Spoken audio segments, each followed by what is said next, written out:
আমার সাথে সকলেই কোরআনুল কারীমের সোনালী আয়াতে কারিমা তেলাওয়াত করেন। সকলে পড়ি আউযু বিল্লাহি মিনাশ শাইতানির রাজিম। বিসমিল্লাহির রাহমানির রাহিম।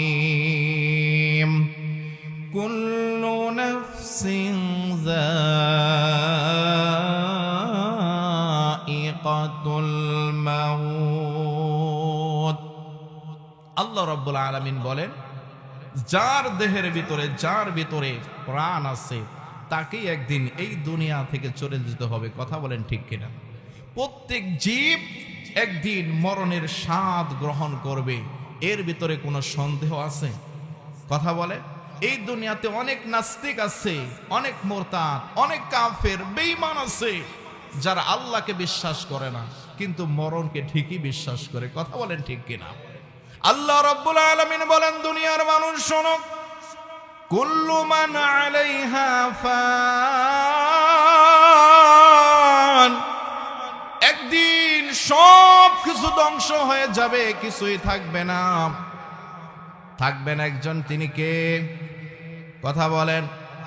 আল্লাহ রাব্বুল আলামিন মালাকুল মাউতকে জিজ্ঞাসা করবেন, হে মালাকুল মাউত, দুনিয়াতে আর কে বেঁচে আছে?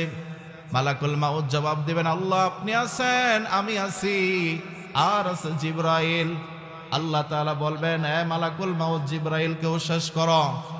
জিবরাইল আমিনের রূহটা কবজ করা হবে। আমার আল্লাহ তাআলা বলবেন, সুম্মা মান আবাকা। মালাকুল মাউত, আর কে আছে? মালাকুল মাউত বলবে, আল্লাহ আপনি আছেন, আমি আছি, আর তো কেউ নাই। আল্লাহ তাআলা বলবেন, মউত ইয়া মালাকাল মাউত, তুমিও মরে যাও, তোমারও থাকার সময় নাই, থাকবো শুধু একজন, তিনি কে? আল্লাহ।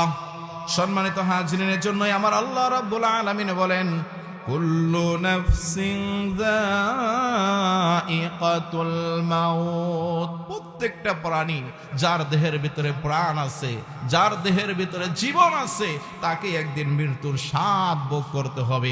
আমাদের জীবন দিয়েছেন কে? কথা বলেন, জীবন দিয়েছেন কে?